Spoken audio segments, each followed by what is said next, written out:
इस एडवेंचरस कहानी की शुरुआत होती है मैक्सिको सिटी को दिखाते हुए, जहाँ पर ट्रेडवे नाम का एक आदमी लगातार अपनी कार में बैठकर पुलिस वालों से दूर जा रहा था। पुलिस की कई सारी फोर्सेस ट्रेडवे को पकड़ने के लिए उसका पीछा कर रही होती हैं, लेकिन ट्रेडवे को खतरा था सिर्फ और सिर्फ बेथरस्ट नाम के एक खतरनाक आदमी से, जिसके पास कई मैजिकल शक्तियां मौजूद थी। लेकिन अच्छी बात तो ये होती है कि ट्रेडवे की मदद करने के लिए उसके दो साथी भी आ चुके होते हैं। वो दोनों दूसरे कार में होते हैं और लगातार ट्रेडवे से बात करते रहते हैं। ट्रेडवे एबल और लियोना को बता रहा था कि हमें ये मिशन कंप्लीट करना ही होगा, नहीं तो हमारी इतनी की गई मेहनत सब कुछ बेकार हो जाएगा। ट्रेडवे लगातार अपनी कार को लेकर आगे बढ़ ही रहा था, पर तभी वहाँ पर स्टॉपेज होता है, जिसे कि पूरी तरीके से पुलिस वालों ने घेर कर रखा था। अब ट्रेडवे को नहीं समझता कि वो आखिरकार क्या करेगा। तब जाकर ट्रेडवे ने अपने दोनों साथियों को ये कह दिया कि अगर मैं इस मिशन में कामयाब नहीं हो पाया तो मेरी डेथ के बाद मेरी बॉडी के अंदर देखना। ट्रेडवे वहाँ पर अब कुछ भी नहीं सोचता और सीधा अपनी कार को वहाँ पर टकरा देता है, जिससे कि वो और उसकी कार एकदम ऊंचे वाले ब्रिज से नीचे गिरने लगे थे।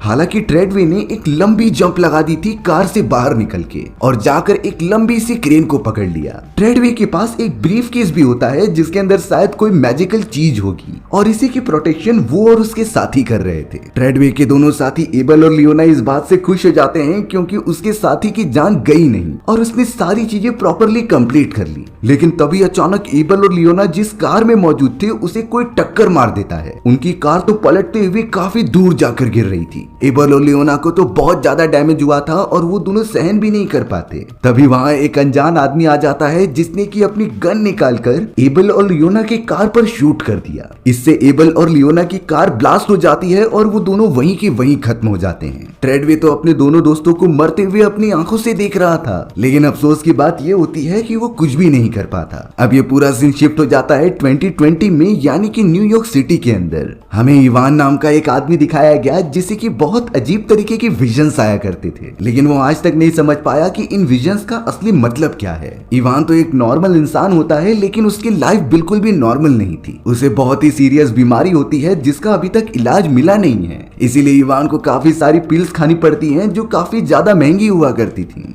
कुछ समय पहले इवान एक अच्छा फाइटर हुआ करता था, लेकिन अब पैसों के कारण उसे अपनी जॉब छोड़नी पड़ी। लेकिन अफसोस की बात यह होती है कि इवान कोई नॉर्मल जॉब भी करने जाता तो उसे एक्सेप्ट नहीं किया जाता, क्योंकि वो सभी इवान के पास्ट रिकॉर्ड्स को देखते हैं कि वो कितना एग्रेसिव हुआ करता था और साथ ही साथ उसने फाइटिंग में कई लोगों की जानें ली होती हैं। इस वजह से इवान के पास पैसे नहीं आ रहे थे और उसे अपने इलाज के लिए पिल्स तो चाहिए ही थे। इसीलिए अब इवान कुछ पैसे कमाने के लिए वो करने चला गया जो उसे बड़े अच्छी तरीके से आता था। इवान को फाइटिंग से लेकर वेपन्स बनाना काफी अच्छा लगता। इसी तरीके से इवान अपने पहचान के ड्रग डीलर के लिए एक कटाना बनाता है, जो बहुत ही ज्यादा ताकतवर थी और किसी भी इंसान को 2 टुकड़ों में काट सकती थी। इवान तो उसे एकदम परफेक्टली बनाता है और वो कटाना कुछ समय में बन भी जाती है। इवान तुरंत ही जाकर उस गैंगस्टर को वो तलवार दे देता है, जिसके बदले उसे पैसे मिलेंगे और उसी पैसों से इवान पिल्स खरीदेगा जो उसकी बीमारी का इलाज करेंगे। उस ड्रग डीलर को सच में इवान द्वारा बनाई गई कटाना काफी पसंद आती है और वो तो उसे लेकर अपना टेस्टिंग करने लगा कि ये कितनी ज्यादा पावरफुल है और आखिरकार इससे क्या क्या किया जा सकता है। वो ड्रग डीलर तो उसे टेस्ट करने के लिए अपने यहाँ पर काम करने वाली एक लेडी को अपना हाथ आगे करने के लिए कहता है, ताकि वो उसके ऊपर टेस्ट कर सके कि ये कटाना सच में काम कर रही है कि नहीं। लेकिन फिर बाद में पता चला कि वो ड्रग डीलर मजाक कर रहा था, वो थोड़ी टेस्टिंग के लिए किसी लेडी के हाथ ही काट देगा। लेकिन यहाँ इवान गुस्सा इसीलिए हो गया क्योंकि उस ड्रग डीलर के आदमियों ने उसे बहुत कम पैसे दिए होते हैं और इतने कम पैसों में तो वो सरवाइव कर ही नहीं पाएगा। इसलिए इवान उनसे इंसिस्ट करने लगा कि मुझे और ज्यादा पैसे चाहिए, क्योंकि ये कटाना बाकी सभी से काफी ज्यादा अलग और पावरफुल है। लेकिन यहाँ पर उस ड्रग डीलर के आदमी इवान की एक बात नहीं सुनते।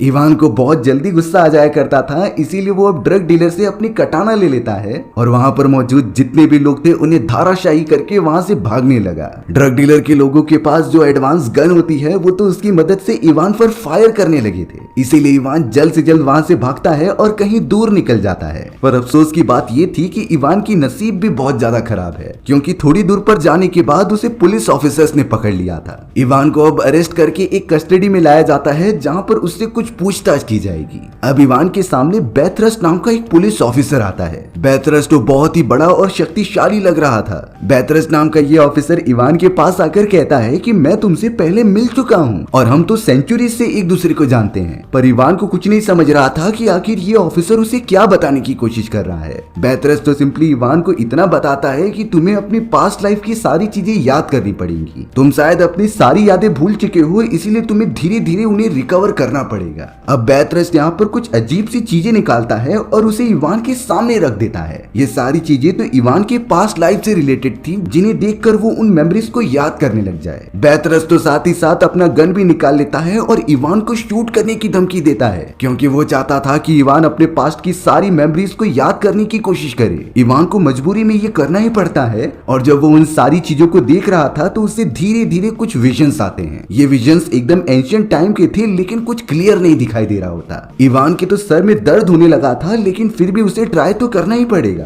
पर तभी अचानक उस फैसिलिटी को पूरी तरीके से तोड़ते हुए एक कार अंदर घुस जाती है। उस कार के अंदर तो नूरा नाम की एक लेडी मौजूद थी, जो इवान की मदद करने आई होती है। उसने तो इवान को आजाद किया और अपनी कार में बिठाकर वहां से दूर जाने लगी। बेथरस्ट और उसके सारे साथी भी उनका पीछा करने लगते हैं, क्योंकि ये उनके लिए इम्पोर्टेंट था। अब ये किस चीज से रिलेटेड है ये तो हमें कुछ देर में पता चल ही जाएगा। लेकिन अब उन दोनों के बीच एक भयंकर कार शोडाउन होता है, जो कि पूरी तरीके से आसपास की चीजें तबाह कर दे रहे थे। लेकिन अच्छी बात तो ये थी कि नोरा अपने एडवांस कार की मदद से इवान को सेफली लेकर वहां से दूर निकल जाती है। बेथरस्ट तो पीछे ही रह गया था। नोरा यहाँ पर इवान को एक फैसिलिटी में लेकर आ जाती है, जहाँ पर उनका एक प्राइवेट प्लेन मौजूद था, यानी कि नोरा यहाँ से कहीं दूर जाने वाली है। नोरा तो अब यहाँ इवान को बताने लगी कि तुम जो विजन्स देखते हो और जिसे कि ड्रीम समझते हो, दरअसल वो तुम्हारी पास्ट लाइफ की मेमोरीज हैं, जो तुम फिलहाल के लिए भूल चुके हो। और जो फाइटिंग स्किल्स तुम्हें इतनी अच्छी तरीके से आती है, वो तुम्हारी प्रीवियस लाइफ से इस लाइफ में ट्रांसफर हुई थी। पर नोरा यहाँ पर इवान को कहती है कि अगर तुम्हें रियलिटी पता करनी है तो मेरे साथ चलना पड़ेगा। इवान के पास तो यहाँ कोई और रास्ता ही नहीं था, क्योंकि सिटी में तो चारों तरफ पुलिस ऑफिसर्स उसे ढूंढ रहे होते हैं और वो ड्रग डीलर भी उसकी जान लेने के पीछे पड़ा था। इसीलिए इवान ने नोरा का प्रपोजल एक्सेप्ट किया और उसके साथ प्लेन में बैठकर कहीं दूर निकल गया। नोरा यहाँ पर इवान को प्लेन के अंदर सब कुछ धीरे धीरे बताती है कि किस तरीके से हम सभी को इन्फिनाइट कहा जाता है, यानी कि हम ऐसे इंसान हैं जिनकी मेमोरीज कभी भी मरती नहीं, जो एक जनरेशन से दूसरे जनरेशन में ट्रांसफर हो जाती थी। और ऐसे इन्फिनाइट के लोग पूरी दुनिया में बहुत ही ज्यादा कम हैं। लेकिन इस पूरे इन्फिनाइट ग्रुप में दो ग्रुप्स बढ़ चुके थे।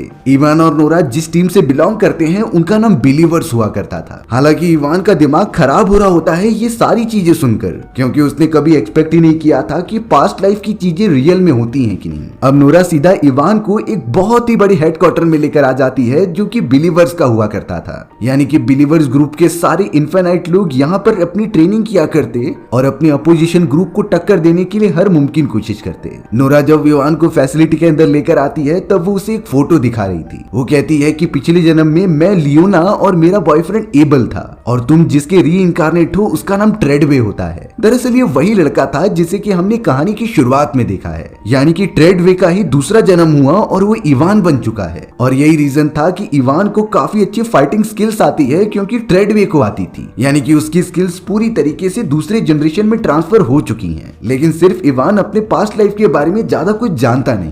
थोड़ी ही देर में अब इवान की मुलाकात गैरिक नाम की एक लेडी से होती है। गैरिक उस पूरी जगह की इंजीनियर हेड थी, जो अपने ग्रुप के मेंबर्स के लिए काफी एडवांस टेक्नोलॉजीज क्रिएट करती थी। गैरिक भी समझती है कि इवान बहुत ही ज्यादा कंफ्यूज है और उसे समझाने की जरूरत है। इसीलिए इवान को एक चैम्बर में डाल दिया गया, जहां पर कुछ होलोग्राफिक इमेजेस दिखाई जाएंगी। सबसे पहले उसके अंदर एक एंशिएंट टाइम का आदमी दिखाया जाता है, जिसका नाम बेथरस्ट हुआ करता था। बेथरस्ट और ट्रेडवे एक दूसरे के बहुत ही अच्छे दोस्त होते थे, लेकिन एक समय के बाद बेथरस्ट पूरी तरीके से अलग हो गया। उसके ऊपर पता नहीं किसी ने ब्लैक मैजिक कर दिया था, और बेथरस्ट चाहने लगा कि ये पूरी तरीके से रीइंकारनेशन का प्रोसेस बंद हो जाए, यानी कि जो यादें एक लाइफ से दूसरे लाइफ में ट्रांसफर होती हैं, वो ये बिल्कुल भी नहीं चाहता था। इसीलिए बेथरस्ट कुछ बदमाश लोगों के साथ मिल गया और उसने कई सालों की मेहनत के दौरान एक ऐसा एग बनाया होता है जो कि किसी भी लिविंग ऑर्गेनिज्म को पूरी तरीके से खत्म कर दे। और ये एग इस तरीके से डीएनए लेवल पर हिट करता था कि वो रीइंकारनेशन प्रोसेस प्रोसेस आगे कभी हो ही नहीं पाएगा। इस एग की पावर इतनी ज्यादा होती है कि ये सामने वाले सारे लिविंग बीइंग को खत्म कर देता,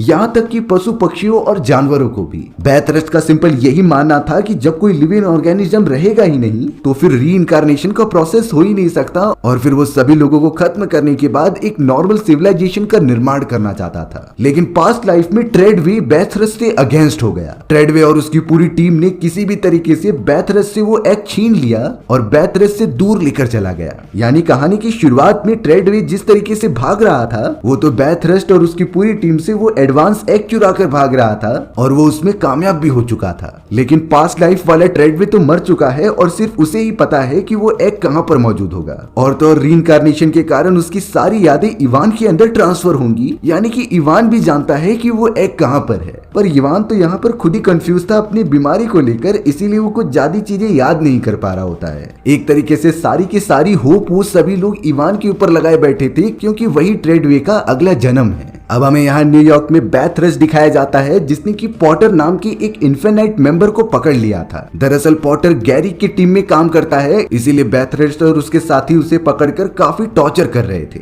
लेकिन पॉटर अपना मुंह नहीं खोलता, इसीलिए बैथरस्ट ने गुस्से में आकर उसे जान से मार दिया था। अब हमें यहाँ वापस फैसिलिटी में दिखाया जाता है, जहाँ पर गैरिक इवान को लेकर एक ऐसी चैम्बर में आ जाती है जहाँ पर प्रीवियस इनकारनेटेड मेंबर्स की डेड बॉडी प्रिजर्व करके रखी गई थी। इवान जब सामने जाता है तो उसे ट्रेडवे की बॉडी दिखाई देती है और उसे सब कुछ समझ में आने लगा था कि आखिर ये चीजें किस तरीके से रियल हैं। गैरिक यहाँ इवान को बताती है कि ट्रेडवे कहा करता था कि हमारी ह्यूमन बॉडी में काफी सारी सीक्रेट बातें छुपी हुई हैं और ये सीक्रेट्स इतने चौंकाने वाले हैं कि हम इंसानी प्रजाति की डेस्टिनी को ही बदल सकते थे। गैरिक इवान को अब ट्रेडवे की ताकतों के बारे में बताती है कि किस तरीके से उसने इतनी ट्रेनिंग करके कई सारी एबिलिटीज को हासिल किया था। दरअसल ट्रेडवे के पास कुछ ऐसी मैनिपुलेशन शक्तियां होती हैं कि वो पृथ्वी के आसपास की सारी एनर्जीज को कंट्रोल कर सकता था, यानी कि पानी, हवा और मिट्टी, ये सारे के सारे एलिमेंट्स ट्रेडवे बड़ी आसानी से कंट्रोल कर सकता था। और अब गैरिक यही एक्सपेक्ट कर रही है कि बैथरस्ट की वो सारी एबिलिटीज इवान के बॉडी में भी ट्रांसफर हो जाए। इसके लिए इवान को कड़ी ट्रेनिंग करनी होगी और अपनी एबिलिटीज को जानना होगा। अगर एक बार सारी मेमोरीज इवान याद कर लेगा तो उसके पास एबिलिटी भी ऑटोमेटिकली आ जाएंगी।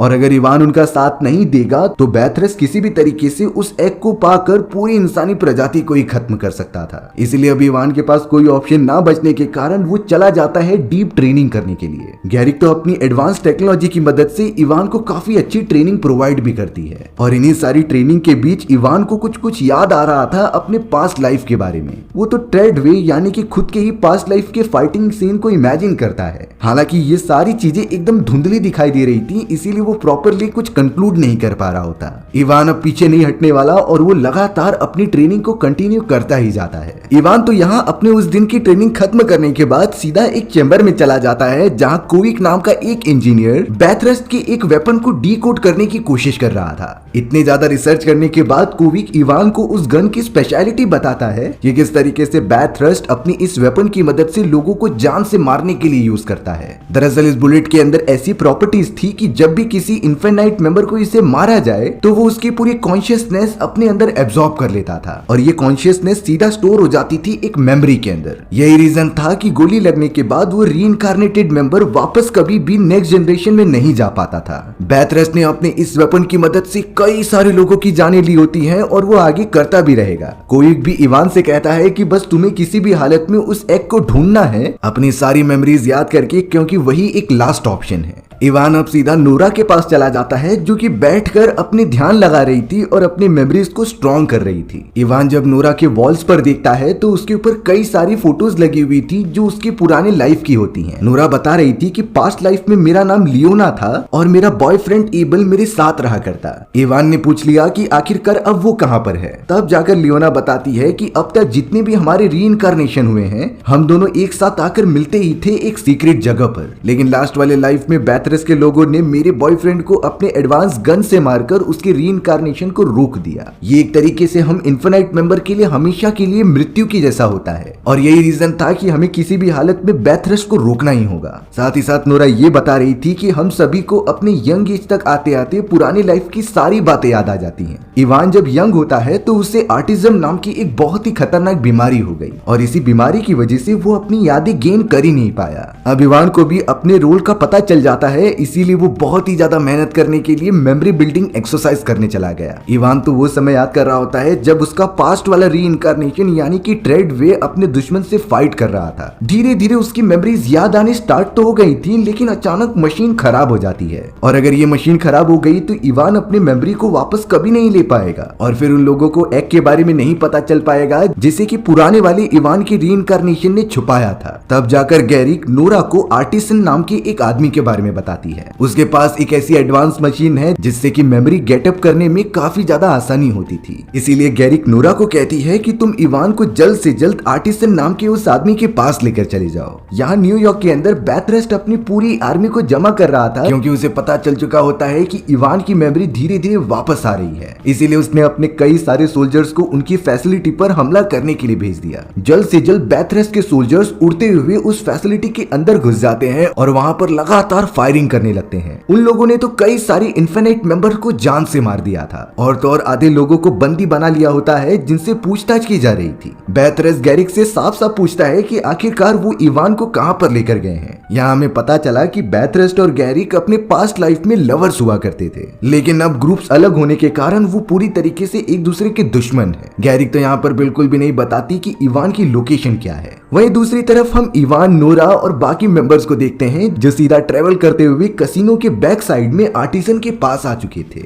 आर्टिसन एक बहुत ही स्मार्ट वैज्ञानिक होता है जो कि इंसानों के दिमाग और उनके बॉडी के ऊपर काम किया करता था। उसने तो कई सारी बीमारियों को एक ही बार में ठीक किया होता है अपने एडवांस टेक्नोलॉजी की मदद से। जब नोरा यहाँ पर आर्टिसन के पास पहुंचकर उसे सारी बातें बताती है तो आर्टिसन ने उनकी मदद करने के लिए मना कर दिया था क्योंकि ट्रेडवे जो इवान का पिछला इनकारनेशन होता है उसने प्रीवियस लाइफ में आर्टिसन की जान ले ली थी और अब भला आर्टिसन अपने दुश्मन की मदद क्यों करेगा। लेकिन नोरा उसे समझाती है कि अगर इवान की यादें वापस नहीं आई तो बैथरेस्ट अपने एडवांस एग की मदद से पूरे लोगों को जलाकर राख कर देगा और इसमें तुम्हारी भी जान चली जाएगी। ये सारी बातें सुनने के बाद ही आर्टिसन उनकी मदद करने के लिए रेडी हो जाता है। उसने सबसे पहले इवान को एक चैम्बर के अंदर डाल दिया जिसके अंदर वो उसे नियर डेथ एक्सपीरियंस कराने वाला था, यानी कि इवान एकदम मरने की हालत में होगा और उसी समय उसके पुरानी वाली लाइफ की सारी मेमोरीज उसके आंखों के सामने फ्लैश होंगी। ये बहुत ही ज्यादा अच्छी टेक्निक थी आर्टिसन द्वारा, लेकिन इसमें उतना खतरा भी था क्योंकि उस चैम्बर के अंदर पूरा पानी भर दिया जाने वाला था जिसमें थोड़ी सी गलती होने पर इवान की जान जाना पक्का था। लेकिन उन सभी को ये रिस्क तो लेना ही पड़ेगा, इसीलिए इवान को अब उस चैम्बर के अंदर डालकर एक्टिवेट कर दिया जाता है। थोड़े समय के लिए इवान पूरी तरीके से पानी के अंदर था और वो धीरे धीरे अपने मेमोरीज को याद कर रहा होता है, लेकिन पानी के अंदर सांस ना ले पाने के कारण उसकी बॉडी जवाब देने लगी थी।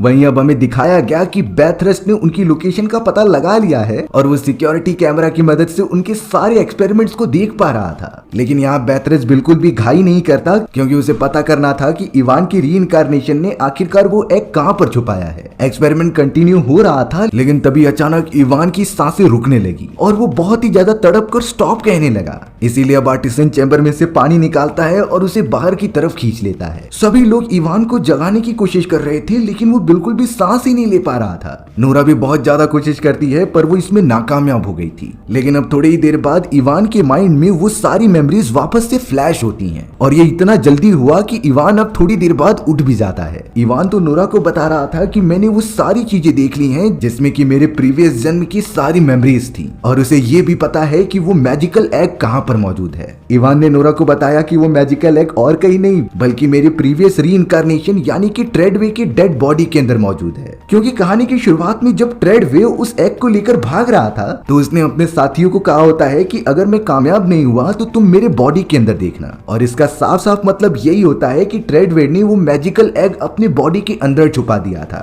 यहाँ बैथरेस्ट को भी इस बारे में पता चल गया होता है, इसीलिए उसने अब अपने सारे सैनिकों को भेज दिया ताकि वो उस एग को लेकर आ जाए। सोल्जर्स ने तो तुरंत ही अब सभी लोगों पर हमला करना स्टार्ट कर दिया जिसमें से एक बुलेट डायरेक्टली जाकर इवान के बम पे लगती है। लेकिन नोरा यहाँ पर किसी भी तरीके से इवान और आर्टिसन को लेकर वहां से चली गई थी। हालांकि उन सोल्जर्स ने वहां मौजूद जितने भी एम्प्लॉयज होते हैं उन सभी को मार दिया था और बैथरेस्ट को जितने भी मेंबर्स मिल रहे होते हैं अपने अपोजिट ग्रुप के, वो उनकी रीइंकार्नेशन एबिलिटी एब्जॉर्ब कर लेता है। बैथरेस्ट को तो पता था कि आखिरकार वो मैजिकल एग कहां पर मौजूद है, इसीलिए उसने अपने लोगों को पहले ही भेज दिया होता है ताकि वो ट्रेडवे की डेड बॉडी को लेकर आ जाएं और शायद इसमें वो सभी कामयाब भी हो जाते हैं। बैथरस फिर सीधा चला गया अपने सैनिकों के साथ एक प्लेन के अंदर और ट्रेडवे की डेड बॉडी से वो मैजिकल एग बाहर निकाल लिया। इस एग को देखकर वो बहुत ज्यादा खुश होता है और अपने प्लान को आगे बढ़ाता है, जिसके अंदर वो इसी एग की मदद से चारों तरफ हमला करेगा। यानी कि वो उस एग की एबिलिटी को बॉम्ब की मदद से बढ़ाने वाला है और एक प्लेन की मदद से चारों तरफ फैला देगा। इसी प्लान के अंदर अब वो सारे लोग लग जाते हैं। इवान तो गोली लगने के बाद काफी ज्यादा अनकॉन्शियस हालत में था, जिसकी हेल्प आर्टिसन करता है, लेकिन इवान को कहीं भी नोरा दिखाई नहीं दे रही होती। तब आर्टिसन ने कहा कि नोरा तो अकेले ही उन सारे लोगों को रोकने के लिए गई है और शायद उसकी जान खतरे में भी हो सकती है। वहीं अब हमें नोरा दिखाई जाती है जो स्नाइपर को सेट कर रही थी ताकि वो बैथरस्ट को जान से मार दे। हालांकि उसने निशाना तो एकदम परफेक्ट लगाया था, लेकिन बैथरस्ट उससे तुरंत ही बच जाता है। बैथरस्ट ने भी अब अपने ऑटोमेटिकली चलने वाले एडवांस ड्रोन्स को भेज दिया था जो डायरेक्टली जाकर नोरा को जान से मार दे। नोरा उनसे बहुत ही बहादुरी से लड़ती है और एक एक ड्रोन को डिस्ट्रॉय करती है, पर उनकी संख्या काफी ज्यादा होने के कारण वो बहुत कमजोर हो चुकी थी। लेकिन इवान और आर्टिसन उसे अकेले कैसे लड़ने दे सकते थे। वो दोनों तो एक हेलीकॉप्टर लेके आ जाते हैं और नोरा को बचाते हुए आगे बढ़ने लगते हैं। इवान भी अब पूरी तरीके से रेडी हो चुका था और सामने आने वाले सारे सोल्जर्स को वो पलटवार करता है। बैथरस्ट के मेन बेस कैंप पर तो और भी ज्यादा सोल्जर्स थे जो कि उन दोनों पर हमला कर रहे होते हैं। यहाँ पर नोरा ने इवान से कहा कि मैं सिर्फ उस एग को डिस्ट्रॉय नहीं करना चाहती, बल्कि मैं उन सारे मेमोरीज को भी ओपन करना चाहती हूँ जिसके अंदर बैथरस्ट ने इतने सारे लोगों की रीइंकार्नेशन कॉन्शियसनेस छुपा कर रखी है और उसी में से एक एबल की होगी जो नोरा का बॉयफ्रेंड था।